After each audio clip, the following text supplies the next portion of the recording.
తెలంగాణ విద్యా వ్యవస్థలో సమూల మార్పుల కోసం ప్రభుత్వం నియమించిన విద్యా కమిషన్ నివేదిక ఇప్పుడు రాష్ట్రంలో చిచ్చురేపుతోంది. ఆకునీరు మురళి నేతృత్వంలోని కమిషన్ ఇచ్చిన సిఫారసులు అగ్గికి ఆజ్యం పోస్తున్నాయి. జీతాల తగ్గింపు నుంచి ఇంటర్ పరీక్షల రద్దు వరకు కమిషన్ చేసిన ప్రతిపాదనలు ఉపాధ్యాయ లోకాన్ని ఉలిక్కిపడేలా చేస్తున్నాయి. అసలు ఆ రిపోర్ట్లో ఏముంది? ఉపాధ్యాయులు ఎందుకు అగ్గి మీద గుగ్గిలమవుతున్నారు? పొలిటికల్ హీట్ ఎలా ఉంది? టీవీ9 స్పెషల్ స్టోరీ ఇప్పుడు చూద్దాం.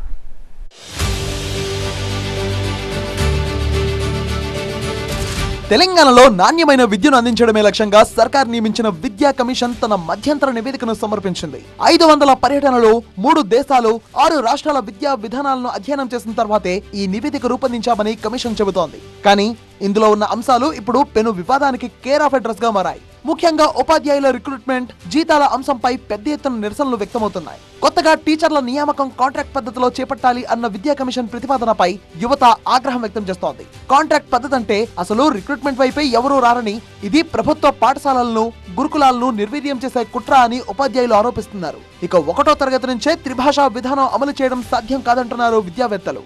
మౌలిక వసతుల కోసం ఖర్చు పెట్టాల్సి వస్తే అదనపు బడ్జెట్ ఇవ్వమని అడగాలి తప్ప ఉపాధ్యాయుల జీతాలను కట్ చేసి మౌలిక వసతులకి ఖర్చు పెట్టాలంటాం చాలా అభ్యంతరకరంగా ఉంది. అంతేకాకుండా ఇక నుంచి ఉపాధ్యాయుల నియామకాలన్నీ కూడా కాంట్రాక్ట్ పద్ధతిలోనే చేయాలని, అది కూడా 5 ఏళ్ల కోసం కాంట్రాక్ట్ తీసుకొని మొదటి 2 ఏళ్ళు వాళ్ళని ప్రొబేషనరీ పీరియడ్గా పరిగణించాలని, విద్యారంగానికి ఫెడరల్ స్టేట్కి భిన్నంగా ఉన్నటువంటి ప్రతిపాదనలు ఏవైతే ఉన్నాయో వాటన్నిటినీ కూడా ఉపసంహరించాలని చెప్పి, తిరస్కరించాలని చెప్పేసి రాష్ట్ర ప్రభుత్వాన్ని డిమాండ్.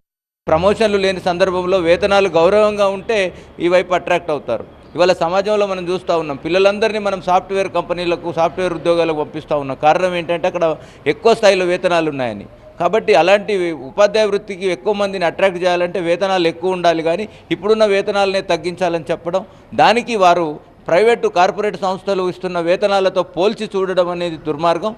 ఇటు ఇంటర్ విద్యపైన కమిషన్ బాంబు పేల్చింది. Inter first year board exams రద్దు చేయాలని, ఏపీ సెట్ ను ఎత్తివేయాలని చేసిన సిఫార్సులపై ఇంటర్ అధ్యాపక జేఏసీ గరంగా ఉంది. జేఏసీ అధ్యక్షుడు మధుసూదన్ రెడ్డి ఈ రిపోర్ట్ ను తీవ్రంగా తప్పుపట్టారు. విద్యా వ్యవస్థపై కనీస అవగాహన లేకుండా పిచ్చి ఆలోచనలతో రిపోర్ట్ తయారు చేశారని, ఆకునూరి మురళి రిపోర్ట్ ను వెంటనే చెత్తబుట్టలో వేయాలని డిమాండ్ చేస్తున్నారు.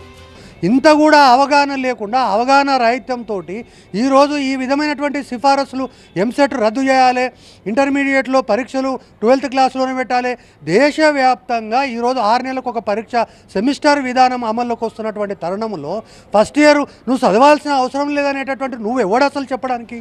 అయితే విమర్శలపై కమిషన్ చైర్మన్ ఆకునూరి మురళి ధీటుగా స్పందించారు. ప్రస్తుతం ఉన్న ఉద్యోగుల జీతాలు తగ్గించాలని తాము ఎక్కడా చెప్పలేదన్నారు. నివేదిక పూర్తిగా చదవకుండానే విమర్శలు చేస్తున్నారని మండిపడ్డారు. విద్యార్థుల్లో ఆత్మవిశ్వాసం నింపేలా, ఒత్తిడి లేని చదువు అందించేలా మార్పులు సూచించామన్నారు. ఇంటర్ విద్యార్థులపై ఒత్తిడి తగ్గించేందుకు ఫస్ట్ ఇయర్ ఎగ్జామ్స్ రద్దు చేయాలి అన్నది తమ ఉద్దేశమని స్పష్టం చేశారు. ఇప్పుడు ఉన్న ఉపాధ్యాయులకి జీతాలు తగ్గించమని చెప్పలేదు ఫస్ట్ థింగ్.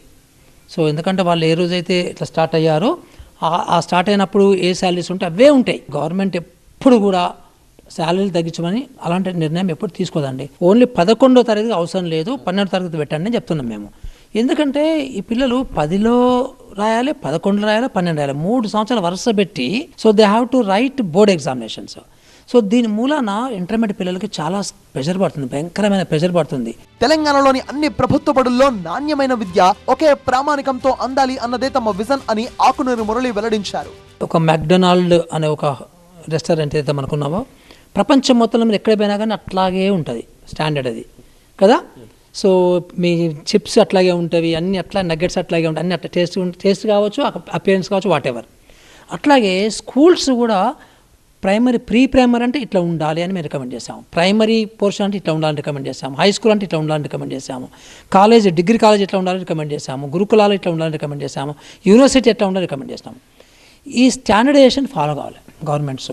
విద్యా కమిషన్ సభ్యుడు చారకొండ వెంకట్ తమ నివేదికను సమర్థించుకున్నారు. తెలంగాణ పబ్లిక్ స్కూల్స్ పేరిట కార్పొరేట్ స్థాయిలో ప్రభుత్వ బడులు తీర్చిదిద్దడమే తమ లక్ష్యమన్నారాయన. హరీష్ రావు, బండి సంజయ్ వంటి నేతలు కావాలనే విద్యా కమిషన్ నివేదికపై లేనిపోని ఆరోపణలు చేస్తున్నారని విమర్శించారు. ప్రభుత్వ పాఠశాలల్లో నర్సరీ, ఎల్కేజీ, యూకేజీ ప్రవేశపెట్టడం ద్వారా ఎన్రోల్మెంట్ పెరుగుతుందని, పేద పిల్లలకు మేలు జరుగుతుందని చెప్తున్నారు. వాస్తవానికి ఆ జీతభత్యాల విషయంలో ఎక్కడ కూడా అంటే టీచర్లు కానీ, తర్వాత టీచర్ సంఘాల వాళ్ళు కానీ, వీళ్ళందరూ కూడా బాగా మాకు విపరీతమైనటువంటి ఫోన్ కాల్స్ చేస్తూ ఉన్నారు.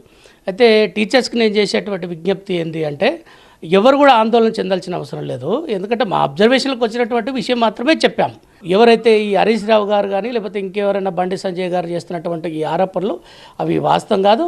మా క్వాలిఫికేషన్ చూడండి, సమాజానికి తెలుసు గౌరవ ముఖ్యమంత్రి రేవంత్ రెడ్డి గారికి మా పట్ల అంటే మేము అంటే మమ్మల్ని వేసినప్పుడు ఏది చూడకుండానే వేయలేదు. అంటే మా క్వాలిఫికేషన్ చూశారు, మా ఎఫిషియన్సీ చూశారు, మా కమిట్మెంట్ చూసే కమిషన్లకు తీసుకొచ్చారని భావిస్తూ ఉన్నాం. విద్యా వ్యవస్థను గాడిలో పెట్టేందుకే ఈ నివేదిక అని కమిషన్ అంటుంటే ఇది విద్యా వ్యవస్థను తిరోగమనంలోకి తీసుకువెళ్లే చెత్తబుట్ట రిపోర్ట్ అని ఉపాధ్యాయ సంఘాలు మండిపడుతున్నాయి. ఉపాధ్యాయుల ఆందోళనలు, విపక్షాల విమర్శల మధ్య ప్రభుత్వం ఈ నివేదికపై ఎలా ముందుకు వెళ్తుందో చూడాలి.